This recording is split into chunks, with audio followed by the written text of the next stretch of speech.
আমি গত রাতে স্বপ্নে দেখলাম আমার নবী মুহাম্মদ সাল্লাল্লাহু আলাইহি ওয়াসাল্লামকে চেহারাটা অত্যন্ত মলিন দেখাচ্ছে। দাড়ির মধ্যে মুখের মধ্যে বালু লেগে রয়েছে। আমি জিজ্ঞেস করলাম, ইয়া রাসূলুল্লাহ, ইয়া হাবিবাল্লাহ, আপনাকে এমন দেখাচ্ছে কেন? কি হয়েছে আপনার? হযরতে রাসূল করিম সাল্লাল্লাহু আলাইহি ওয়াসাল্লাম বললেন, এ উম্মে সালামা, তুমি কি জানো না আমার নবী আমার কলিজার টুকরা ইমাম হুসাইনকে কারবালার প্রান্তরে শহীদ করেছে। আমি কারবালার প্রান্তর থেকে আসলাম আর দেখে আসলাম আমার হুসাইনকে তারা শহীদ করেছে, যার কারণে আমার চেহারার ভিতরে কারবালার প্রান্তরের ধুলাবালি লেগে রয়েছে। হযরত উম্মে সালামা রাদিয়াল্লাহু তাআলা আনহা বলেন, আমি এজন্য কান্না করতেছি যে গলায় চুমু খেতেন আল্লাহর হাবিব নবীজি মুস্তাফায়, যে গলায় চুমু খেতেন আল্লাহর হাবিব নবীজি মুস্তাফায়, কিভাবে সেই গলাতে বিষের ছুরি সে মোরে চালায়, কিভাবে সেই গলাতে বিষের ছুরি সে মারে চালায়। জানি না কি করে, জানি না কেমন করে ছিলেন নবী সোনার মদিনায়, জানি না কেমন করে ছিলেন নবী সোনার মদিনায়। যে সময় ইয়াজিদ বংশ হুসাইনের গলায় তলোয়ার চালায়, হে হুসাইন নবীজির আওলাদ সালাম জানাই মোরা তোমায়, সালাম জানাই মোরা তোমায়। বলুন হে হুসাইন নবীজির আওলাদ সালাম জানাই মোরা তোমায়, সালাম জানাই মোরা তোমায়। হযরত আদম আলাইহিস সালামের তওবাকে আল্লাহ পাক কবুল করেছেন। হযরত ইব্রাহিম আলাইহিস সালামকে নমরুদের অগ্নিকাণ্ড থেকে আল্লাহ পাক মুক্তি দিয়েছিলেন যেই দিনটি, সেই দিনও ছিল আশুরার দিন, মুহররমের 10 তারিখ। যেই দিনে হযরতে ঈসা আলাইহিস সালামকে আল্লাহ পাক জমিন থেকে আসমান উঠিয়ে নিয়েছিলেন, সেই দিনটিও ছিল আশুরার দিন, মুহররমের 10 তারিখ। বলুন না সুবহানাল্লাহ। এবং হযরতে মূসা আলাইহিস সালামকে এবং তার অনুসারীদেরকে ফিরাউনের কবল থেকে আল্লাহ পাক রক্ষা করেছিলেন, মুক্তি দিয়েছিলেন। এবং ফিরাউন তার দলবলকে আল্লাহ পাক পানিতে তাদেরকে হাবুডাবু খিলিয়ে মৃত্যু দিয়েছিলেন, ধ্বংস করেছিলেন। ফিরাউন এবং তার দলবল যেই দিন ধ্বংসপ্রাপ্ত হয়েছিল, সেই দিনটিও ছিল আশুরার দিন, মুহররমের 10 তারিখ। এই জন্য ইসলামের ইতিহাসে এই দিনটি অত্যন্ত মর্যাদাবান, অত্যন্ত বরকতপূর্ণ, অত্যন্ত এই দিনটি আমাদের কাছে স্মরণীয় একটা দিন, ঠিক কিনা? সর্বশেষ যেই ঘটনাটি সংঘটিত হয়েছে কারবালার প্রান্তরে, ফোরাত নদীর তীরে, কুফার পাশেই ইরাকে যেই ঘটনাটি সংঘটিত হয়েছিল, সেটা হচ্ছে খুবই মর্মান্তিক, হৃদয় স্পর্শী। আমার নবী, আল্লাহর আখিরি নবী মুহাম্মদ সাল্লাল্লাহু আলাইহি সাল্লামের দৈহিত্র কলিজার টুকরা নাতি হযরত ইমাম হুসাইন সহ আহলে বায়াতের 18 জন সদস্য সহ সর্বমোট 72 জন সেই কারবালার প্রান্তরে শহীদ হয়েছিল, শাহাদাত বরণ করেছিল। সেই ট্র্যাজেডি যেটা সংঘটিত হয়েছিল, সেই দিনটিও ছিল মুহররমের 10 তারিখ, আশুরার দিন। সেই দিনে ইমাম হুসাইন সহ তার একেবারে ছোট্ট শিশু সন্তান হযরত আলী আসগর, যাকে হত্যা করা হয়েছিল পানির কারণে, অন্য কোনো বিষয়ে না। কেমন নিষ্ঠুর ইতিহাস, কেমন নিষ্ঠুর! আমরা এই ইতিহাস, এই ঘটনা আমরা অনেকেই অবগত, আবার অনেকেই এই ঘটনা সম্পর্কে সঠিক ইতিহাস না জানার কারণে আমরা অনেক সময় অনেকভাবেই বিভ্রান্ত হচ্ছি, বিভ্রান্তের শিকার হচ্ছি। সম্মানিত উপস্থিতি, আপনারা একটা বিষয় লক্ষ্য করেন যে আল্লাহর হাবিব তিনি কে? যাকে সৃষ্টি না করলে আল্লাহ পাক আরশ, কুরসি, লৌহ কলম, চন্দ্র, সূর্য, গ্রহ, উপগ্রহ, নক্ষত্র, নিবুলা, ছায়াপথ সহ আল্লাহ পাক কোনো কিছুকে সৃষ্টি করতেন না, যাকে আল্লাহ পাক হাবিবুল্লাহ হিসেবে কবুল করেছেন। সুবহানাল্লাহ। যেই শহরটি ছিল ইয়াসরিব, সেই ইয়াসরিব শহরে আমার হাবিবের কদম মোবারক পড়ল। আল্লাহর হাবিবের কদম মোবারক পড়ার কারণে ইয়াসরিব শহরটাকে আল্লাহ পাক মদিনাতুল মুনাওয়ারা বানিয়ে দিলেন। বলুন না সুবহানাল্লাহ। আমরা হজ্জে গিয়ে, উমরায় গিয়ে মদিনাতুল মুনাওয়ারায় যাই, সেখানে আমরা মসজিদে নববীতে 1 রাকাত নামাজ পড়লে 1 রাকাতের বিনিময়ে 50,000 রাকাতের সমান সওয়াব পাই। সুবহানাল্লাহ বলেন, ঠিক কিনা? মসজিদে নববীতে 1 রাকাত নামাজ পড়লে হাদিসে এসেছে 1 রাকাতের বিনিময়ে কত রাকাতের সওয়াব আল্লাহ দিবেন? 50,000 রাকাতের সওয়াব। যদি আল্লাহর হাবিব মসজিদে নববীতে, অর্থাৎ যদি আল্লাহর হাবিব মদিনাতুল মুনাওয়ারায় না যাইতেন, তাহলে ইয়াসরিব শহরটি কি মদিনাতুল মুনাওয়ারা হতো? তাইলে মদিনাতুল মুনাওয়ারায় যদি আল্লাহর হাবিব হিজরত না করতেন, মসজিদে নববী নামক এই রকম মসজিদটি কি নির্মাণ হতো? 1 রাকাতের বিনিময়ে 50,000 রাকাতের সওয়াব। আমরা অনেকেই শুনি, অনেকেই বলি যে আপনারা হজ্জে গিয়ে মদিনাতুল মুনাওয়ারায় যাবেন না, যদিও যান, যাবেন হচ্ছে মসজিদে নববীতে নামাজ পড়ার জন্য। 1 রাকাত নামাজে 50,000 রাকাতের সওয়াব, সমান সওয়াব, এই জন্য আপনারা যাবেন। তারা বলে যে আল্লাহর হাবিবের রওজা মোবারক জিয়ারতের উদ্দেশ্যে যাবেন না, এটা যাওয়া যাবে না। তা আমরা বলি কি, আল্লাহর হাবিব যদি মদিনাতুল মুনাওয়ারায় না গেতেন, সেটা তো মদিনাতুল মুনাওয়ারা হতেনই না, মসজিদে নববী তো হতো না। তাহলে 1 রাকাতের বিনিময়ে 50,000 রাকাতের সওয়াব তো পরের কথা। মসজিদে নববী যার উসিলায় 1 রাকাতের বিনিময়ে 50,000 রাকাতের সওয়াব, যার উসিলায় ইয়াসরিব থেকে মদিনা, আমরা তাকে বাদ দিয়ে আমরা কিসের ইবাদত করব? আমরা যারা কারবালার প্রান্তরে ইমাম হুসাইনকে শহীদ করে আসর নামাজ জামাতে আদায় করেছে, ওই নামাজ আমরা পড়তে চাই না, ঠিক কিনা বলেন? ইমাম হুসাইনকে আহলে বায়াতকে হত্যা করে শহীদ করে তারা নামাজ পড়েছে। হযরত ওসমান রাদিয়াল্লাহু তাআলা আনহুকে শহীদ করে তারাও নামাজ পড়েছে, হযরত আলীকে শহীদ করে তারাও নামাজ পড়েছে, হযরত ওমর ফারুক রাদিয়াল্লাহু তাআলা আনহুকে হত্যা করে শহীদ করে তারাও নামাজ পড়েছে, হযরতে ইমাম হাসানকে বিষ প্রয়োগ করে হত্যা করে শহীদ করে তারাও নামাজ পড়েছে। সেই নামাজ, তাদের দাড়ি, তাদের টুপি, তাদের পাগড়ি, এই ইবাদতের কোনোই কি মূল্য আছে? কথা বলেন। যারা জান্নাতের যিনি সরদার হবেন, আপনারা মসজিদে আসেন, মসজিদে প্রতি জুমায়, আমি নয় প্রত্যেক খতিবই এটা বলে, সাইয়্যিদা শাবাব আহলিল জান্নাহ, ইমাম হাসান এবং হুসাইন সাইয়্যিদা শাবাব আহলিল জান্নাহ।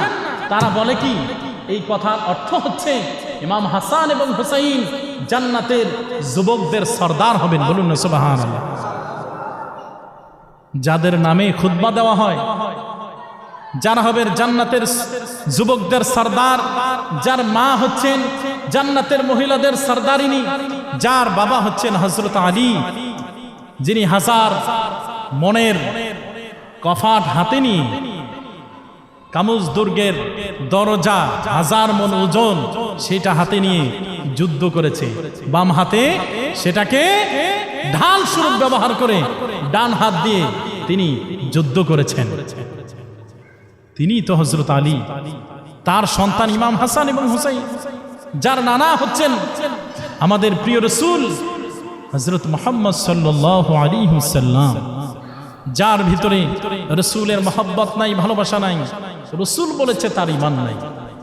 আর ঈমান ছাড়া কোনো মানুষের নামাজ, কোনো রোজা, হজ, যাকাত, জিকির ফিকির, এটার কি দাম আছে? সংখ্যা ছাড়া যেমন শূন্যের দাম নাই, ওই রকম ঈমান ছাড়া কোনো নেক আমলের দাম নাই। ভাইরা আমার, কেমন মর্মান্তিক ঘটনা! আশুরার দিনে আল্লাহর হাবিবের কলিজার টুকরা দৈহিত্র ইমাম হুসাইন রাদিয়াল্লাহু তাআলা আনহুর সাথে সংঘটিত হয়েছিল। ভাইরা আমার, বন্ধুরা নিয়ে আমার, হযরত ইমাম হুসাইন যখন মদিনাতুল মুনাওয়ারায় অবস্থান করতেছিলেন, কুফাবাসীদের পক্ষ থেকে একটি দুইটি নয়, প্রায় 40,000 মানুষের পক্ষ থেকে চিঠি এসেছে যে আপনি মদিনায়, আপনি কুফা নগরীতে আসেন, আপনার হাতে আমরা বায়াত গ্রহণ করব, আপনাকে আমরা খলিফা হিসেবে মেনে নেব, আপনি কুফা নগরীতে অতি দ্রুত চলে আসুন, আপনার অপেক্ষায় আমরা আছি। একের পর এক এইভাবে শত শত হাজার হাজার চিঠি ইমাম হুসাইনের কাছে আসতে থাকে। ইমাম হুসাইন রাদিয়াল্লাহু তাআলা আনহু তিনি এইটা পর্যবেক্ষণের জন্য বাস্তব ক্ষেত্রে তার চাচাতো ভাই হযরতে আকিলকে, মুসলিম ইবনে আকিলকে পাঠালেন। তিনি পর্যবেক্ষণ করার জন্য কুফা নগরীতে গেলেন। ভাইরা আমার, বন্ধুরা আমার, কুফা নগরীতে যখন উনি প্রবেশ করলেন, ওনাকে প্রাথমিক যুগে সবাই আলিঙ্গন করলেন, সাদর গ্রহণ করলেন।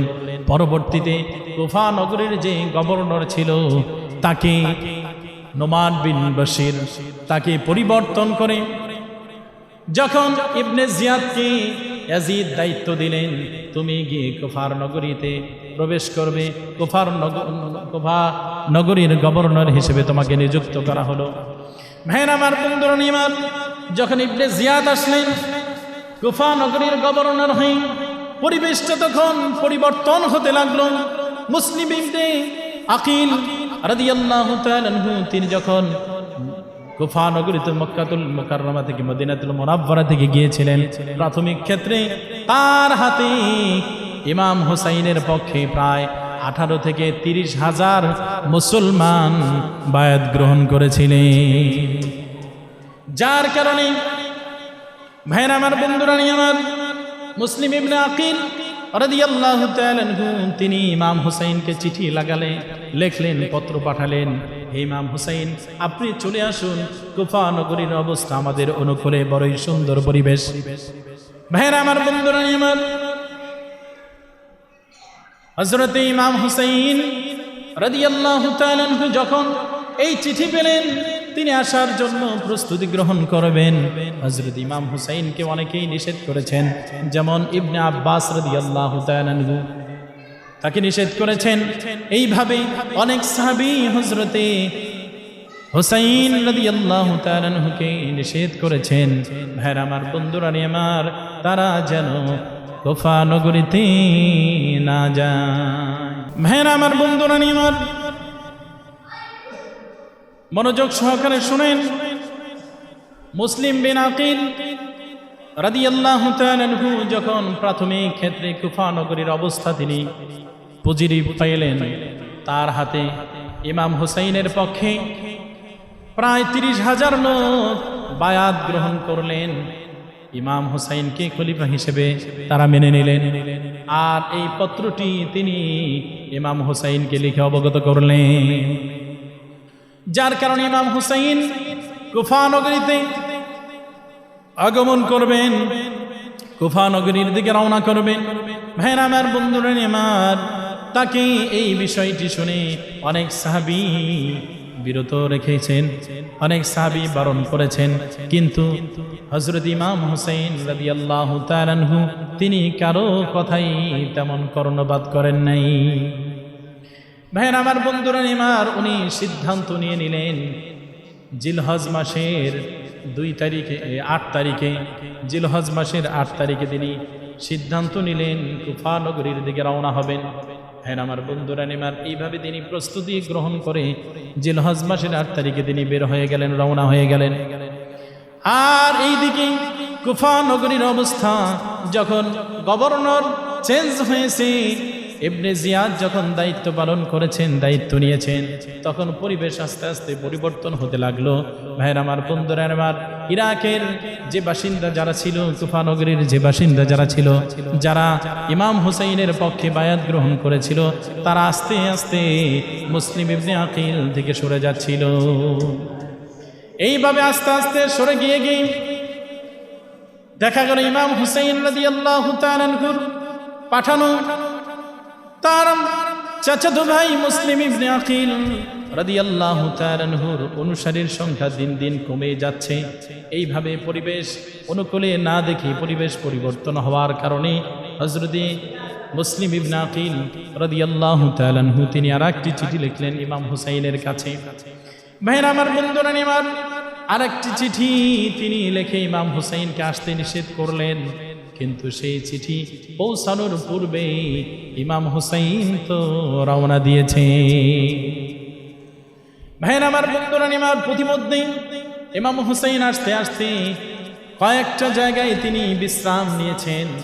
23 দিন লেগেছে। ভাইরা আমার বন্ধুরা আমার, মক্কাতুল মুকাররমা থেকে কুফা নগরীর দিকে পৌঁছাতে, কারবালার প্রান্তরে পৌঁছতে 23 দিন সময় লেগেছে। হ্যাঁ আমার বন্ধুরা আমার, হযরতে হুসাইন রাদিয়াল্লাহু তাআলা আনহু মাঝখানে রাস্তায় 30 জায়গায় তিনি বিশ্রাম নিয়েছেন। এইভাবে তিনি অগ্রসর হচ্ছেন বিশ্রাম নিয়ে, কারণ প্রায় 1,500 মাইলের দূরত্বর রাস্তা। সেই সময় তো মানুষ হেঁটে গিয়েছে, উঠে গিয়েছে, ঘোড়ার উপর সওয়ার হয়ে গেছে, তারা তো অত দ্রুত যেতে পারে না। এখন যেমন প্লেনে যাওয়া যায়, একদিনে 1000 মাইল যাওয়া যায়, কিন্তু সেই সময় ওই রকম যেতে পারতেন না। কিন্তু ইমাম হুসাইন রাদিয়াল্লাহু তাআলা আনহু তারপরে যতটুকু গিয়েছেন, আমি দেখলাম যে প্রতিদিন গড়ে 63.91 কিলোমিটার তিনি গিয়েছেন। প্রায় 64 কিলোমিটার রাস্তা প্রতিদিন গিয়েছেন। ভাইয়ের আমার বন্ধুরা আমার, এইভাবে ইমাম হুসাইন রাদিয়াল্লাহু তাআলা আনহু যখন অগ্রসর হচ্ছিলেন, প্রতিমধ্যে একটা কাফেলার সাথে দেখা হলো। কাফেলার লোকজন বলল, ইমাম হুসাইন রাদিয়াল্লাহু তাআলা আনহুকে আপনি কুফা নগরীতে যায়েন না, কুফা নগরীর অবস্থা ভালো না, কুফা নগরীর মানুষ হচ্ছে গাদ্দার, কুফা নগরীর অবস্থা পরিবেশ ভালো নয়, আপনি সেখানে যাবেন না, আপনার সাথে তারা গাদ্দারি করবে, আপনার কাছে কেউই বায়াত গ্রহণ করবে না। তাদের ভাইয়ের আমার বন্ধুরা আমার এমনও কথা বললেন অনেকেই যে তাদের অন্তর আপনার দিকে, কিন্তু তরোয়াল হচ্ছে আপনার বিপক্ষে। ইমাম হুসাইন রাদিয়াল্লাহু তাআলা আনহু পরিবেশ বুঝতে পেরে তিনি ফিরতে চাইলেন, কিন্তু প্রতিমধ্যেই কিছু দূর অগ্রসর হওয়ার পরে জানতে পারলেন মুসলিম ইবনে আকিল রাদিয়াল্লাহু তাআলা আনহুকে কুফাবাসীরা হত্যা করেছে, তিনি শাহাদাত বরণ করেছে, তিনি শহীদ হয়ে গেছে। যেই লোকজন ইমাম হুসাইনের চিঠি পেয়ে কন্দন করে তারা প্রতিজ্ঞাবদ্ধ হয়েছিল, ওয়াদা করেছিল, আমরা হুসাইনের পক্ষে থাকব, প্রয়োজনে আমরা তার পক্ষে তলোয়ার ধরে আমরা শাহাদাত বরণ করব, আমরা তার পক্ষ থেকে আমরা বিচলিত হব না, আমরা পিছপা হব না, তার পক্ষেই আমরা অবস্থান নিব। সেই মানুষগুলি আস্তে আস্তে আস্তে আস্তে তারা দূরে সরে গিয়েছে। 1-2 নয়, 30,000 লোকের মতো বায়াত গ্রহণ করেছিল, সবাই চলে গিয়েছে। শুধু তাই নয়, সর্বশেষ মুসলিম ইবনে আকিলকে হত্যা করেছে, তাকে শহীদ করা হয়েছে। এখানে ইতিহাস তো অনেক বড় লম্বা। তিনি প্রত্যেকটি জায়গায় যে বিশ্রাম নিয়েছেন, এক একটা কাফেলার সাথে দেখা হয়েছে। পরবর্তী সময়ে যখন কাছাকাছি গেলেন, যখন শুনলেন যে মুসলিম ইবনে আকিলকে হত্যা করেছে, শহীদ করেছে, তিনি যখন ব্যাক করতে চাইলেন, কিন্তু মুসলিম ইবনে আকিলের পরিবার সদস্যগণ ইমাম হুসাইনের সাথে ছিলেন, তারা বললেন যে আমরা সেখানে যাবই, আমরা প্রয়োজনে মুসলিম ইবনে আকিলের হত্যার প্রতিশোধ আমরা নিব, প্রয়োজনে আমরা জীবন দিব, কিন্তু আমরা পিছপা হব না। তখন ইমাম হুসাইন রাদিয়াল্লাহু তাআলা আনহু তাদের কারণে তিনিও কি করলেন না, পিছপা হলেন না, তিনি বাধ্য হয়ে যেতে থাকলেন। কিছু দূর গন্তব্যস্থলে অগ্রসর হওয়ার পরে তিনি হুর নামক এক লোক, তাকে সেনাপতি করে 1000 সৈন্য দিয়ে ইবনে জিয়াদ পাঠিয়েছেন যে ইমাম হুসাইনের কাফেলা যেদিক থেকে আসবে প্রত্যেকটি রাস্তা, কুফা নগরীর যে রাস্তাগুলি আছে প্রত্যেকটি রাস্তায় পাহারাদার বসালেন এবং তাকে অবরোধ করে রাস্তা অবরোধ করতে বললেন এবং তাকে অবরোধ করে সেখানে তার কথা মতো জায়গায় নিয়ে যাওয়ার জন্য নির্দেশ প্রদান করলেন।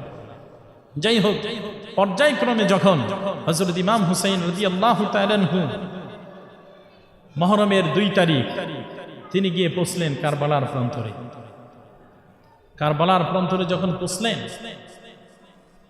তার রাস্তা যখন পরবর্তীতে ইবনে জিয়াদ আরো 4000 সৈন্য পাঠিয়ে দিয়েছেন, ইবনে সাদের নেতৃত্বে আরো 4000 পাঠিয়েছেন, তিনি যখন তাকে আটকে দিলেন কারবালার প্রান্তরে যাওয়ার পরে তাকে বললেন যে আপনি আর 1 কদমও সামনে বাড়তে পারবেন না, আপনি আর 1 কদমও সামনে বাড়তে পারবেন না। তিনি থেমে গেলেন, সেখানে তাবু করলেন ফুরাত নদীর কাছাকাছি, সেখান থেকে তাও প্রায় 23 কিলোমিটারের রাস্তা দূরত্ব, সেখানে অবস্থান নিলেন। হযরত ইমাম হুসাইন রাদিয়াল্লাহু তাআলা আনহু আহলে বায়াতের সদস্য, তার সাথী সঙ্গী যারা ছিলেন তারা সেখানে অবস্থান নিলেন, হুজরা করলেন। ভাইরা আমার, পরবর্তীতে ইমাম হুসাইনের সাথে ইবনে সাদের সাথে বিভিন্ন সময় পরামর্শ হলেন, কথাবার্তা হলো। ইবনে সাদের উদ্দেশ্য ছিল যে আহলে বায়াতের পরিবারের সদস্যদের বিরুদ্ধে যেন আমার তলোয়ার ধরতে না হয়, কিন্তু আসলে কথা যা বলেছে কথা অনুযায়ী কাজ তারা কেউই করে নাই, প্রত্যেকেই গাদ্দারি করেছে, প্রত্যেকেই গাদ্দারি করেছে। এইভাবে আস্তে আস্তে আস্তে আস্তে দেখা গেল 8ই জিলহজ হযরতে ইমাম হুসাইন এবং আহলে বায়াতের সদস্য সকলের জন্য ফুরাত নদীর পানি বন্ধ করে দেওয়া হলো, একেবারেই পানি বন্ধ করে দেওয়া হলো। পানি পিপাসায় আহলে বায়াতের সদস্যদের ভিতরে একেবারে অন্যরকম একটা পরিবেশ হয়ে গেল। পানি পিপাসায় কাতরাচ্ছে, পানি খেতে পারতেছে না, পানির কারণে কলিজা যেন ফেটে যাচ্ছে, শোরগোল পড়ে গেল।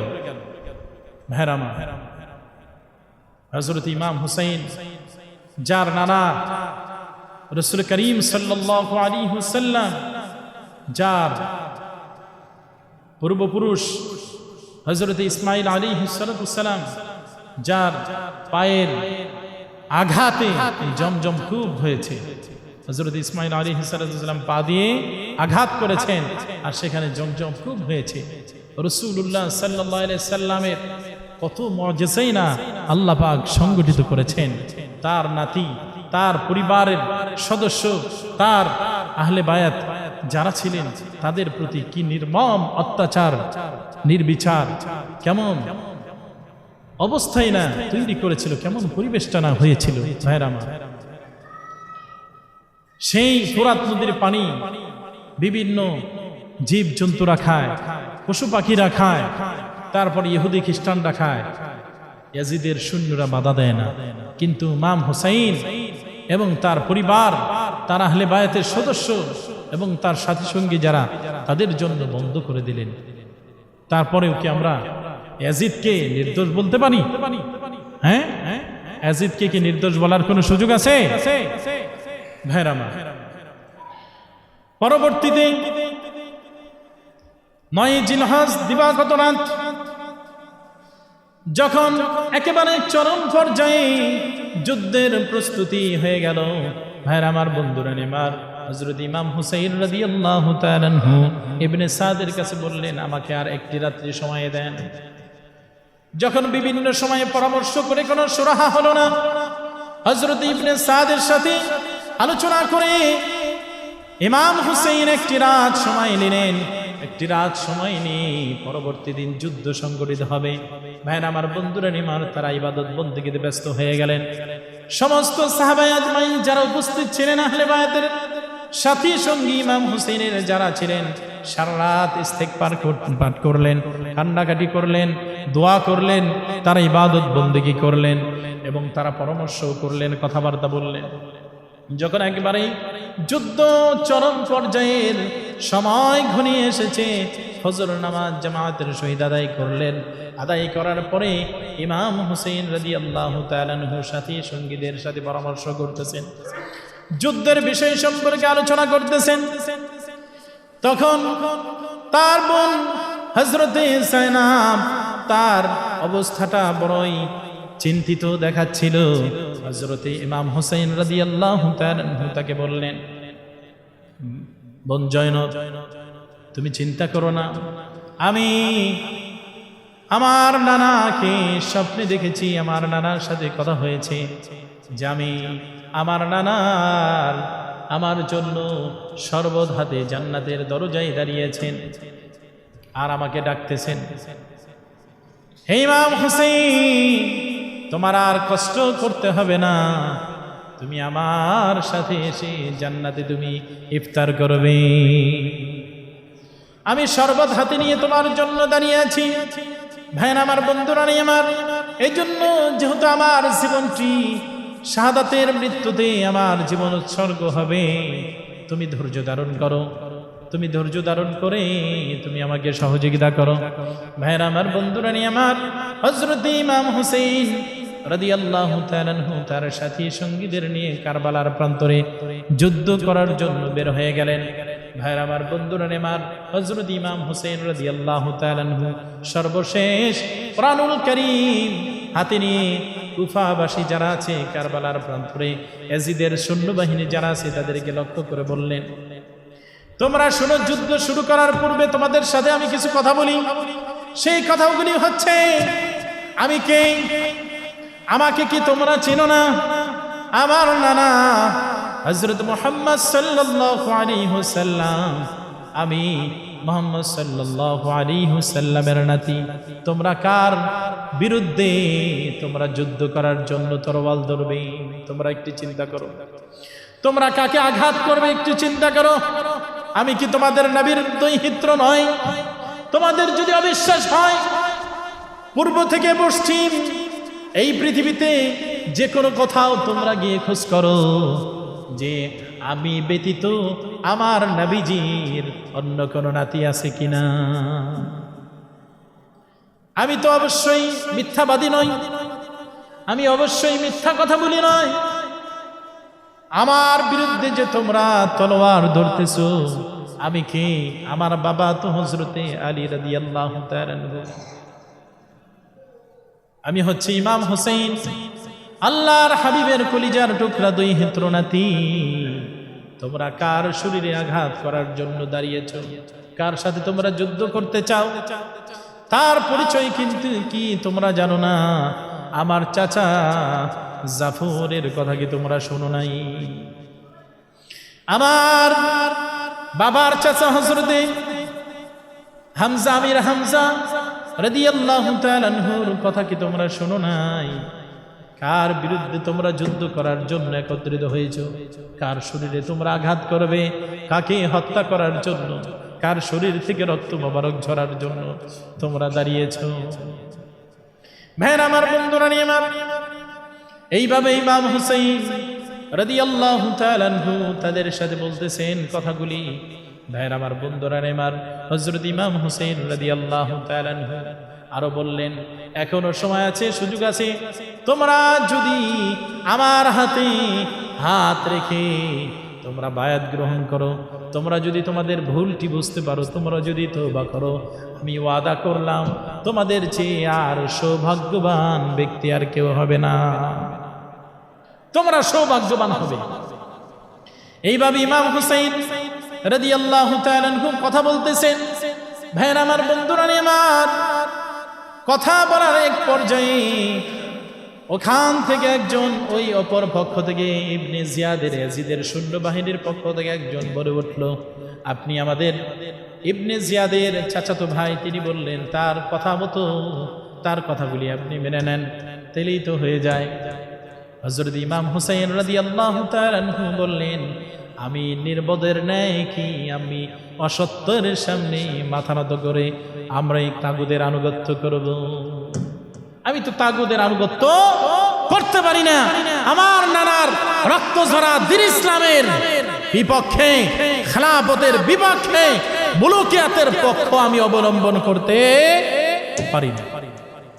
এইভাবে হযরত ইমাম হুসাইন রাদিয়াল্লাহু তাআলা আনহু যখন কথা বলতেছিলেন, দেখা গেল ভাইয়ের আমার, বন্ধুরা আমার, এই কথাবার্তা শুনে হযরত ইমাম হুসাইনকে সর্বপ্রথম যিনি অবরোধ করেছিলেন হুর বিন মুহাম্মদ, তিনি ইমাম হুসাইনের পক্ষে চলে আসলো। তিনি চলে এসে আল্লাহর হাবিবের দৈহিত্র ইমাম হুসাইনের কাছে তিনি ক্ষমা চাইলেন, মাফ চাইলেন এবং বললেন, আমি আমার শরীরে এক ফোঁটা রক্ত থাকা অবস্থায়, আমার শরীরে যতক্ষণ পর্যন্ত প্রাণ আছে, আমার দেহে যতক্ষণ পর্যন্ত প্রাণ আছে, আমি আপনার পক্ষ হয়ে কাফের মুশরিক বা আপনার যারা শত্রু তাদের বিরুদ্ধে আমি অস্ত্র ধারণ করব। যতক্ষণ আমার দেহে প্রাণ আছে আমি তাদের বিরুদ্ধে আমি অস্ত্র ধরব, তাদের বিরুদ্ধে আমি যুদ্ধ করে যাব। আমি আপনার শরীরে একটি আঘাতও লাগতে দিব না। বলুন না সুবহানাল্লাহ। হুরো তাদেরকে লক্ষ্য করে বললেন, তোমাদের সময় আছে এখন, তোমরা ফিরে আসো। কিন্তু হযরতে ইমাম হুসাইনের পক্ষে একমাত্র হুর তিনি আসলেন, আর কেউই আসলো না। এর মধ্যে একজন ইমাম হুসাইনের দলের দিকে লক্ষ্য করে তীর নিক্ষেপ করে দিলেন, আর যুদ্ধ শুরু হয়ে গেল। ভাইরামা, এইভাবে যুদ্ধ যখন শুরু হয়ে গেল, আস্তে আস্তে আস্তে আস্তে ইমাম হুসাইনের রাদিয়াল্লাহু তাআলা আনহুর সৈন্যবাহিনী যারা আছে, দিনের একেবারে অর্ধেক সময়ের পূর্বেই তারা শাহাদাত বরণ করে ফেললেন। এইভাবে হযরতে ইমাম হুসাইন রাদিয়াল্লাহু তাআলা আনহু ছাড়া আর কেউ রইল না। আহলে বায়তের সদস্য হযরত ইমাম হুসাইন রাদিয়াল্লাহু তাআলা আনহু যখন হুজরায় গিয়েছেন, হযরতে ইমাম হুসাইনের কলিজার টুকরা ছেলে আলী আসগর তাকে তার বোন জয়নব বলে দিয়ে বললেন, ভাই, একেবারে আমাদের জন্য পানি না আনলেও কোনো সমস্যা নাই, কিন্তু শিশু বাচ্চা, মাসুম বাচ্চা পানির জন্য কাতরাচ্ছে, তাকে একটু পানির ব্যবস্থা করেন। ফুরাত নদীর পানি কত পশু পাখি খাচ্ছে, কাফের মুশরিক ইহুদিরা খাচ্ছে, তারা ইয়াজিদের সৈন্যবাহিনীরা তাদের কাউকে বাধা দিচ্ছে না, আমাদেরকে পানি না দিলে শত্রুতা থাকলে আপনার সাথে আছে, এই শিশু বাচ্চার সাথে তো নাই। আপনি হযরতে আলী আসগরকে নিয়ে যান, তাকে তার জন্য একটু পানির ব্যবস্থা করে নিয়ে আসুন। হযরত ইমাম হুসাইন রাদিয়াল্লাহু তাআলা আনহু বললেন, হে ইয়াজিদের সৈন্যবাহিনী, তোমরা শোনো, তোমাদের সাথে শত্রুতা থাকলে আমার সাথে আছে, কিন্তু এই শিশু মাসুম বাচ্চা আহলে বায়তের সদস্য, নবীর বংশ, তার সাথে তো তোমাদের কোনো শত্রুতা নাই, তাকে একটু পানির ব্যবস্থা করে দাও।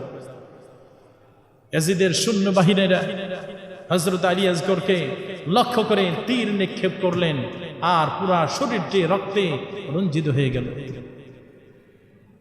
হযরত ইমাম হুসাইন রক্তমাখা ইমাম হুসাইনের কলিজার টুকরা ছেলে আলী আসগরকে নিয়ে এসে জয়নবের হাতে তুললেন, আর বললেন যে তাকে আর কোনোদিন তোমাদেরকে আর কষ্ট দিবে না, পানি পানি বলে আর চিৎকার করবে না, তিনি একেবারে তৃপ্ত হয়ে গেছে। ভাইয়ের আমার, তারপরেও দেখা যায় অনেকে ইয়াজিদের পক্ষ নেয়, ইয়াজিদকে নির্দোষ বলে। এই মুহররম মাস আসলে, আশুরার দিন আসলে, দুই দল লোক তারা ব্যস্ত হয়ে পড়ে পড়াশোনা করার জন্য। একদল লোক কিভাবে তাদের ইয়াজিদ বাবাকে বাঁচানো যায়, ইয়াজিদকে নির্দোষ প্রমাণ করা যায়, এই জন্য তারা পড়াশোনা গবেষণার জন্য ব্যস্ত হয়ে পড়ে। ঠিক কিনা বলেন? হ্যাঁ, এটা হচ্ছে খারিজি যারা, তারা ইমাম হুসাইনের পক্ষে কোনো কথা বলে না। আশুরা আসলে, মুহররম মাস আসলে তারা তখন ইয়াজিদকে বাঁচানোর জন্য, ইয়াজিদকে রাদিয়াল্লাহু তাআলা আনহু তারা বলে ইয়াজিদকে বাঁচানোর জন্য তারা দিন রাত জেগে পড়াশোনা করে। তারা হচ্ছে খারিজি। তারা কারা? তারা হচ্ছে খারিজি। খারিজি কারা? যারা ইসলাম থেকে খারিজ হয়েছে। হযরত আলী রাদিয়াল্লাহু তাআলা আনহুর সাথে সিফিনের যুদ্ধ যখন সংগঠিত হয়েছিল, পরবর্তীতে যারা তাদের দল ত্যাগ করে 12,000 সৈন্য বের হয়ে গিয়েছিল, তারা হচ্ছে খারিজি। যারা ইসলাম থেকে খারিজ হয়েছে, বের হয়েছে।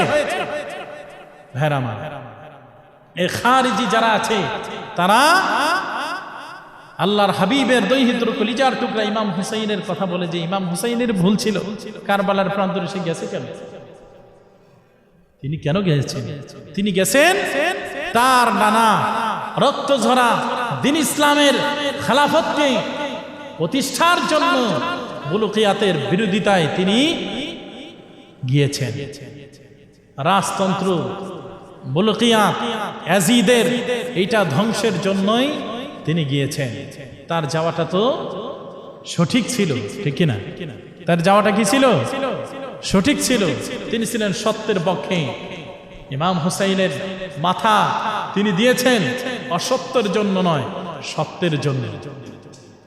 আর যারা ইমাম হুসাইনের মাথাকে নিয়েছে তারা অসত্যকে প্রতিষ্ঠার জন্যই, ইয়াজিদের রাজতন্ত্রকে টিকিয়ে রাখার জন্য ইমাম হুসাইনকে তারা হত্যা করেছে। মেহরামান বন্ধুরা নিয়ে, তাহলে আর এক দল হচ্ছে রাফিজি। রাফিজি যারা, তারা দেখা যায় আহলে বায়াতের পক্ষের কথা বলে তারা অতিরিক্ত কিছু কাজ করে, যেমন তাজিয়া মিছিল করে, শরীরে আঘাত করে, তারা কালো পতাকা হাতে নিয়ে মিছিল করে। এইরকম শরীরে আঘাত করা, তাজিয়া মিছিল করা, এইটাও সঠিক নয়, এটাও বাড়াবাড়ি। আমরা যারা আহলে সুন্নাত ওয়াল জামাআতের আকীদায় যারা বিশ্বাসী, তারা আশুরার দিন আসলে আমরা ইমাম হুসাইনের প্রতি ভালোবাসায় আমরা ইস্তেগফার পাঠ করি, দোয়া মোনাজাত করি, আমরা রোজা রাখি, আমরা ইমাম হুসাইন সহ আহলে বায়তের জন্য দোয়া করি, ঠিক কিনা বলে? হ্যাঁ, আমরা তাদের জন্য দোয়া করি, দিনের বেলা রোজা রাখি, রাতের বেলা আমরা নামাজ পড়ি, আমরা কোরআন তেলাওয়াত করি, ওয়াজ নসিহত করি, আমরা জিকির ফিকির করি, আমরা দুরূদ সালাম পাঠ করি। আর ইমাম হুসাইনের প্রতি যে আমাদের যে ভালোবাসা, এটার বহির প্রকাশ শুরু আমরা সেই অনুষ্ঠানটাকে করে থাকি। এটাই হচ্ছে আশুরার মূল বিষয়। এখন হযরতে ইমাম হুসাইন রাদিয়াল্লাহু তাআলা কে দেখেন কিভাবে হত্যা করল। ইমাম হুসাইন রাদিয়াল্লাহু তাআলা কে হত্যা করতে তারা প্রায় 33টি তীর নিক্ষেপ করলেন। 33টি তীর হযরত ইমাম হুসাইনকে তারা নিক্ষেপ করেছে। 32টি তলোয়ারের আঘাত। এইভাবে হযরত ইমাম হুসাইন রাদিয়াল্লাহু তাআলা আনহুকে তারা শহীদ করলেন। শুধু তাই নয়, ইমাম হুসাইনের উপরে তারা ঘোড়া দিয়ে তার উপর আপনার এইভাবে পারালেন। শুধু তাই নয়, হযরতে ইমাম হুসাইন রাদিয়াল্লাহু তাআলা আনহুর বুকের উপর বসে তার গলাটাকে, দেহ থেকে কল্লাটা আলাদা করলেন। বলুন না নাউজুবিল্লাহ। কিরকম নির্মম অত্যাচার, কিরকম প্রচন্ড হৃদয়ের মানুষ তারা, যে ইমাম হুসাইন যিনি জান্নাতের যুবকদের সরদার হবে, তার দেহ থেকে মাথাটি আলাদা করেছেন। এই সীমার তারপরে ইবনে জিয়াদের নেতৃত্বে, ইবনে জিয়াদের কথাই, তারপরে ইয়াজিদের অনুমতিতে এই কাজটি করা হয়েছে। তারপরে শুধু তাই নয়, ইমাম হুসাইন সহ যখন আহলে বায়াতের এবং তার সাথী সঙ্গীদের কয়েকজনের মাথাটি আলাদা করে নিয়ে ইয়াজিদের সামনে রাখলেন। ইয়াজিদ ছুরি দিয়ে তার দাঁতের মধ্যে খোঁচা দিয়ে তিনি বললেন যে আজ আমার দাদা বদর যুদ্ধে উতবা শহীদ হয়েছিল, কি মৃত্যুবরণ করেছিল। নাউজুবিল্লাহ, তিনি তো আর শহীদ হন নাই, মৃত্যুবরণ করেছিল, হত্যা হয়েছিল। তার হত্যার বদলা নিলাম, প্রতিশোধ নিলাম। বলুন না নাউজুবিল্লাহ। এই কথা শুনে আল্লাহর হাবিবের এক সাহাবী ছিলেন, তিনি বললেন, ইয়াজিদ তোর সমস্ত কথা এ পর্যন্ত, তোর সমস্ত আচার আচরণ আমি সহ্য করেছি, মেনে নিয়েছি, এটা আমি মেনে নিতে পারলাম না। আমি আমার এই চোখ দিয়ে দেখেছি আল্লাহর হাবিব মুহাম্মদ সাল্লাল্লাহু আলাইহি সাল্লাম ইমাম হুসাইনের সেই দাঁতে, সামনের দাঁতে, ইমাম হুসাইনের দাঁতে আমার নবীজি চেটেছেন, চুমু দিয়েছেন, আর তুই কিনা সেই হুসাইনের দাঁত মোবারকে ছুরি দিয়ে আঘাত করতেছস, এটা বন্ধ কর, তোর এই আচরণকে আমি বরদাস্ত করতে পারলাম না। সঙ্গে সঙ্গে ইয়াজিদের নির্দেশে তাকে হত্যা করা হয়, তাকে শহীদ করা হয়। ভাইরামা, তারপরেও কি ইয়াজিদকে নির্দোষ বলার সুযোগ আছে? শুধু তাই নয়, পরবর্তীতে যেই ঘটনা ঘটেছে, আপনার হযরতে হুসাইন রাদিয়াল্লাহু তাআলা আনহু শাহাদাত বরণ করার পরেই পরবর্তীতে মদিনাতুল মুনাওয়ারায় আক্রমণ করেছিল ইয়াজিদের সৈন্যবাহিনী। ইয়াজিদ পাঠিয়েছিল মদিনায় যারা আছে, মদিনার যে সাহাবী যারা ছিল, মক্কাতুল মুকাররমায় যারা ছিল, তাদের ভিতরে প্রতিশোধের আগুন দাউ দাউ করে যখন জ্বলতেছিল যে ইমাম হুসাইনকে হত্যা করেছে, শহীদ করেছে, আহলি বায়াতের সদস্যকে শহীদ করেছে, এই জন্য যারা মদিনাতুল মুনাওয়ারায় সাহাবা আজমাইন যারা ছিল, তাদের ভিতরে ইয়াজিদের প্রতি একেবারে প্রতিশোধের জন্য আগুন দাউ দাউ করে জ্বলতেছিল। যখন মদিনায় যারা বসবাস করেছে সাহাবা আজমাইনরা ঐক্যবদ্ধ হলেন ভাইরা আমার এর প্রতিশোধ নেওয়ার জন্য, তখন ইয়াজিদ তার সৈন্যবাহিনী পাঠিয়েছে। আমি সংক্ষেপ করে বলতেছি, মাঝখানে লোক পাঠিয়েছে বোঝানোর জন্য, কিন্তু পরবর্তীতে ডাইরেক্ট অ্যাকশন নিয়েছেন, সৈন্যবাহিনী পাঠিয়ে মদিনাতুল মুনাওয়ারায় তিনি অনুমতি দিয়ে দিয়েছিলেন যে মদিনাতুল মুনাওয়ারায় তোমরা গিয়ে মদিনাবাসীদের সাথে যুদ্ধ করবে, তাদেরকে পরাজিত করে তোমরা মদিনায় লুণ্ঠন করবে, তোমাদের জন্য ওই সময় সব কিছু জায়েজ। বলুন না নাউজুবিল্লাহ। তারা মদিনাবাসীদের সাথে যুদ্ধে জয়লাভ করে তারা কি করলেন, 3 দিন মদিনায় যার যা কিছু আছে সমস্ত মানুষের মালামালগুলি তারা জোরপূর্বক আত্মসাৎ করলেন, জোরপূর্বক ছিনিয়ে নিয়ে আসলেন মদিনাতুল মুনাওয়ারায়।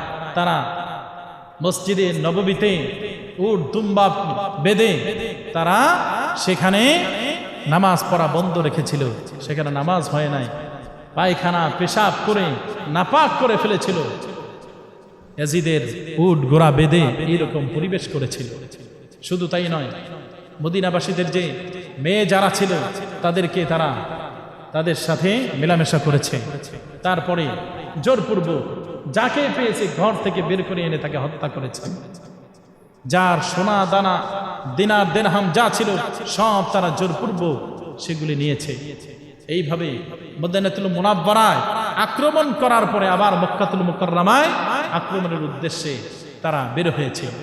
মক্কাতুল মুকাররমায় আক্রমণ করে তারা আল্লাহর পবিত্র কাবা ঘরে আগুন ধরিয়ে দিয়েছিল। জানেন এই ইতিহাস? তারা কি করেছিল? কাবা ঘরে পর্যন্ত আগুন জ্বালিয়ে দিয়েছিল, কাবা ঘরের গিলাফ পুড়ে গিয়েছিল, ইতিহাসের কিতাবে আছে দরজা পুড়ে গিয়েছিল। তারপরে ইয়াজিদ মদ পান করত, ইয়াজিদ মদকে হালাল মনে করত। তারপরেও কি ইয়াজিদকে মুসলমান বলার কোনো সুযোগ আছে? কথা বলেন না কেন? ইয়াজিদকে মুসলমান বলার সুযোগ আছে? ইয়াজিদ মুসলমান না কাফের? সে কাফের হয়েছে। আমরা ইয়াজিদের পক্ষে থাকবো না হুসাইনের পক্ষে থাকবো? আমরা হুসাইনের পক্ষে আছি না নাই? আমাদের জীবন দিতে রাজি আছি, আমরা ইমাম হুসাইনের পক্ষ ছাড়তে রাজি নয়। ঠিক কিনা বলেন? ইয়াজিদের বিপক্ষে অবস্থান করতে হবে। নবীকে যদি মহব্বত করেন, নবীকে যদি ভালোবাসেন, অবশ্যই অবশ্যই আহলে বায়াতকে মহব্বত করতেই হবে, ভালোবাসতেই হবে। আহলে বায়াতকে ভালোবাসার কোনো বিকল্প নাই। আহলে বায়াতকে মহব্বত করা ভালোবাসা, রাসূলকেই ভালোবাসা, রাসূলকে ভালোবাসা আল্লাহকেই ভালোবাসা। সুবহানাল্লাহ বলেন। আহলে বায়াতের পক্ষে আমরা থাকতে রাজি আছি না নাই? আহলে বায়াতের পক্ষে আমাদেরকে থাকতে হবে। আহলে বায়াতের পক্ষে যদি আপনি থাকেন, আহলে বায়াত কারা? ইমাম হুসাইন রাদিয়াল্লাহু তাআলা আনহু, হাসান রাদিয়াল্লাহু তাআলা আনহু, হযরত আলী, হযরত ফাতিমাতুজ জাহরা, হযরত ইবনে আব্বাসের বংশধর, আব্বাস রাদিয়াল্লাহু তাআলার বংশধর যারা আছে তারা হচ্ছে আহলে বায়াত, তারা আহলে বায়াতের সদস্য। যাদেরকে নিয়ে হযরতে রাসূল করিম সাল্লাল্লাহু আলাইহি ওয়াসাল্লাম একটি কম্বলের ভিতরে নিয়েছিলেন, তাদেরকে নিয়ে আল্লাহর দরবারে তারা আল্লাহর হাবিব দোয়া করেছিলেন। সুবহানাল্লাহ। হযরতে ইমাম হুসাইন রাদিয়াল্লাহু তাআলা আনহু, যাকে আল্লাহর হাবিব এত মহব্বত করেছেন, এত ভালোবেসেছেন, হযরত ইমাম হুসাইনের নাভি থেকে উপরের অংশটা প্রায় রাসূল সাল্লাল্লাহু আলাইহি ওয়াসাল্লামের চেহারার সাথে মিল ছিল, যার আকৃতিটা যাকে দেখতে রাসূলের মতোই দেখা যাইত, তাকে এইভাবে নির্মমভাবে শহীদ করা হয়েছে, যার নির্দেশে। ভাইয়ের আমার বন্ধুরা, এই যে যারা হত্যা করেছে তাদের পরিণতি কেমন হয়েছিল পরবর্তীতে, এই ইতিহাস আমাদের জানা দরকার। ইবনে জিয়াদের নেতৃত্বেই হযরতে ইমাম হুসাইনকে এইভাবে নির্মমভাবে শহীদ করা হয়েছিল। ইবনে জিয়াদকে পরবর্তীতে তাকে পরাজিত করে, তাকে হত্যা করে তার দেহের মধ্যে আগুন জ্বালিয়ে দেওয়া হয়েছিল। শুধু তাই নয়, কিতাবের ভিতরে এসেছে তার মাথাটা যখন কুফার রাজপ্রাসাদের সামনে রাখলেন, উবাইদুল্লাহ বিন জিয়াদ যে চরমভাবে আল্লাহর হাবিবের নাতি ইমাম হুসাইনকে অবরুদ্ধ করেছিল, তাকে হত্যা করেছে, যার নির্দেশে যে তাকে অবরোধ করেছিল, তার মাথাটা যখন পরবর্তীতে রাখছে, হাদিসে এসেছে তার মুখ দিয়ে সাপ ঢুকে নাক দিয়ে বের হয়েছে, নাক দিয়ে ঢুকে মুখ দিয়ে বের হয়েছে। তাহলে এতে বোঝা যায় না লোকটা জাহান্নামী? কথা বলে, এতে কি পরিষ্কার হয় না যে ইমাম হোসেনের বিপক্ষে অবস্থান নিয়ে তার জায়গাটাকে জাহান্নামী করে নিয়েছে? কথা বলেন। যার নমুনা আল্লাহ পাক দুনিয়াতে দেখাইছে, কিতাবের ভিতরে হাদিসের ভিতরে আসছে, তিরমিজি শরীফে, তার মুখ দিয়ে সাপ ঢুকে নাক দিয়ে বের হয়েছে, নাক দিয়ে সাপ ঢুকে মুখ দিয়ে বের হয়েছে, মানুষ এটা দেখেছে। তারপরেও আমরা সেই কুখ্যাত ইয়াজিদের পক্ষ অবলম্বন করবো জাহান্নামী হইতে? কথা বলেন। ইমাম হুসাইন হবে জান্নাতের যুবকদের সর্দার। হাদিসে আসছে যে যাকে ভালোবাসবে তার সাথেই তার হাসর হবে। যদি ইয়াজিদকে ভালোবাসে তাইলে ইয়াজিদের সাথে সে তার হাসর নাসর হয়ে সে জাহান্নামী হবে, সে জাহান্নামে জ্বলবে। ঠিক কিনা বলে? যারা ইয়াজিদের পক্ষ অবলম্বন করবে, আল্লাহর হাবিবের বিরোধিতা করবে, আহলে বায়াতের বিরোধিতা করবে, তারা হামান, ফেরাউন, ইয়াজিদের উত্তরসূরিদের সাথে জাহান্নামী হয়ে যাবে। ঠিক কিনা বলে? আর যদি ইমাম হুসাইনের পক্ষ অবলম্বন করা হয় তাহলে ইমাম হুসাইন হবে জান্নাতের যুবকদের সর্দার। ইমাম হুসাইনের সাথী হয়ে, সঙ্গী হয়ে তারা জান্নাতে অবস্থান করবে। আমরা ইমাম হুসাইনের পক্ষে থাকতে রাজি আছি না নাই? আমরা ইমাম হুসাইনের পক্ষে থেকে ইমাম হুসাইনের সাথে জান্নাতে যেতে চাই। ঠিক কিনা বলেন? আল্লাহ আমাদেরকে কবুল করেন, মঞ্জুর করেন। হুসাইন নবীজির আওলাদ সালাম জানাই মোরা তোমায়, হে হুসাইন নবীজির আওলাদ সালাম জানাই মোরা তোমায়, সালাম জানাই মোরা তোমায়।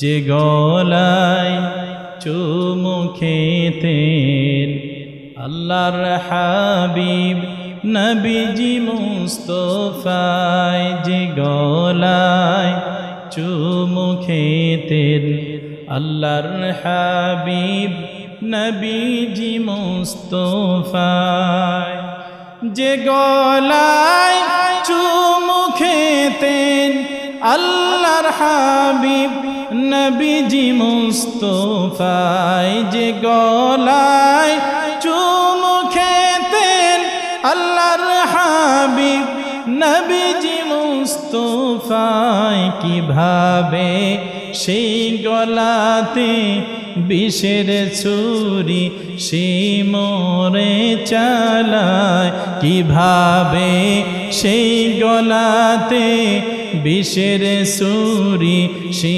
মারে চালায়। জানি না কি করে, জানি না কেমন করে ছিলেন নবী সোনার মদিনায়, জানি না কেমন করে ছিলেন নবী সোনার মদিনায়, যে সময় ইয়াজিদ বংশ, যে সময় ইয়াজিদ বংশ হুসাইনের গলায় তলোয়ার চালায়। হে হুসাইন নবীজির আওলাদ সালাম জানাই মোরা তোমায়, সালাম জানাই মোরা তোমায়। বলুন হে হুসাইন নবীজির আওলাদ সালাম জানাই মোরা তোমায়, সালাম জানাই মোরা তোমায়। যে মাথায় হাত বুলিয়ে ঘুম পাড়াতেন আম্মা ফাতিমায়, যে মাথায় হাত বুলিয়ে ঘুম পাড়াতেন আম্মা ফাতিমায়, যে মাথায় হাত বুলিয়ে ঘুম পাড়াতেন আম্মা ফাতিমায়। বলুন যে মাথায় হাত বুলিয়ে ঘুম পাড়াতেন আম্মা ফাতিমায়, কিভাবে সেই মাথাকে, কিভাবে সেই মাথাকে নীল তারা বর্ষারিয়া গায়। বলুন কিভাবে সেই মাথাকে নীল তারা বর্ষারিয়া গায়। জানি না কেমন করে ছিলেন নবী সোনার মদিনায়। বলুন কি জানি না কি করে ছিলেন নবী সোনার মদিনায়। যে সময় ইয়াজিদ বংশ হুসাইনের গলায় তলোয়ার চালায়, যে সময় ইয়াজিদ বংশ হুসাইনের গলায় তলোয়ার চালায়। হে হুসাইন নবীজির আওলাদ সালাম জানাই মোরা তোমায়, সালাম জানাই মোরা তোমায়। বলুন হে হুসাইন নবীজির আওলাদ সালাম জানাই মোরা তোমায়, সালাম জানাই মোরা তোমায়। জানি না কেমন করে ছিলেন নবী সোনার মদিনায়, জানি না কেমন করে ছিলেন নবী সোনার মদিনায়। যে সময়, যে সময় ইয়াজিদ বংশ হুসাইনের গলায় তলোয়ার চালায়, যে সময় ইয়াজিদের দল হুসাইনের গলায় তলোয়ার চালায়। যে গলা চুমু খেতেন আল্লাহর হাবিব নবী মুস্তাফায়, যে গলায় চুমু খেতেন আল্লাহর হাবিব নবীজি মুস্তাফায়। কিভাবে সেই গলাতে বিষের ছুরি সীমা রে চালায়। বলুন কিভাবে সেই গলাতে বিষের ছুরি সীমা রে চালায়। জানি না কেমন করে ছিলেন নবী সোনার মদিনায়, যে সময় ইয়াজিদ বংশ হুসাইনের গলায় তলোয়ার চালায়। হে হোসাইন নবীজির আওলাদ সালাম জানাই মোরা তোমায় সালাম জানাই মোরা তোমায়।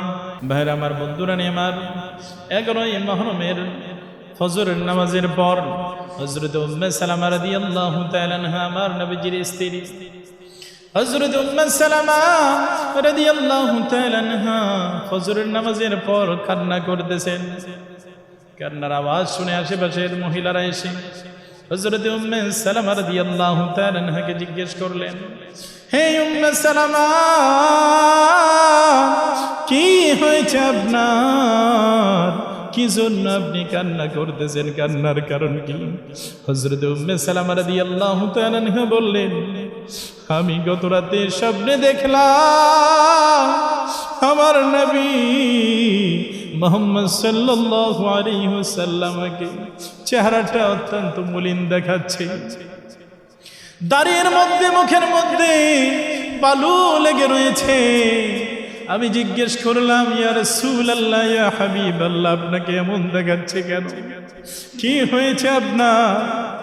হযরতে রাসূল করিম সাল্লাল্লাহু আলাইহি ওয়াসাল্লাম বললেন, হে উম্মে সালামা, তুমি কি জানো না আমার নাতি, আমার কলিজার টুকরা ইমাম হুসাইনকে কারবালার প্রান্তরে শহীদ করেছে।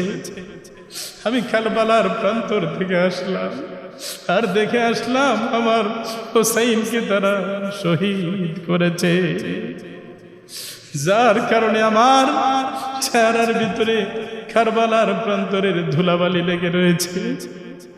হযরত উম্মে সালামা রাদিয়াল্লাহু তাআলা আনহা বলেন, আমি এজন্য কান্না করতেছি। ভাইরা আমার, বন্ধুরা নেমার, তাহলে আল্লাহর হাবিব ইয়াজিদের এই কাজে আল্লাহর হাবিব খুশি হয়েছে না বেজার হয়েছে? কথা বলেন। কষ্ট পেয়েছে না খুশি হয়েছে? তাইলে রসুলকে যারা কষ্ট দেয়, আল্লাহ বলেছেন, ইন্নাল্লাযীনা, নিশ্চয়ই যারা ইউদুন আল্লাহ, সূরা আহজাব 22 নম্বর পারা 57 নম্বর আয়াত, আল্লাহ পাক বলেন, ইন্নাল্লাযীনা, নিশ্চয়ই যারা ইউদুন আল্লাহ, আল্লাহকে কষ্ট দেয়, ওয়া রাসূলুহু, রাসূলকে কষ্ট দেয়, লানাহুমুল্লাহ, আল্লাহ পাক তাদেরকে লানত করেন, ফিদ দুনিয়া ওয়াল আখিরাহ, দুনিয়া এবং আখিরাতে। তাইলে যারা আল্লাহকে কষ্ট দেয়, রাসূলকে কষ্ট দেয়, তারা লানত প্রাপ্ত, ঠিক কিনা বলেন? তারা লানত প্রাপ্ত কিনা? তারা লানত প্রাপ্ত, যার কারণে ইবনে জিয়াদকে হত্যা করার পর মাথাটা আলাদা করেছেন কারবালা। আপনার কুফার পাশে যখন রাজপ্রাসাদের পাশে তার মাথা রাখছেন, মুখ দিয়ে সাপ ঢুকে নাক দিয়ে বের হয়েছে, নাক দিয়ে সাপ ঢুকে মুখ দিয়ে বের হয়েছে। জাহান্নামী যে ইমাম হুসাইনের বিপক্ষে অবস্থান নিয়েছে, নেওয়ার কারণে সেইটা আল্লাহ পাক দুনিয়াতেই তাকে তার মাধ্যমে দেখিয়েছেন, ঠিক কিনা বলে?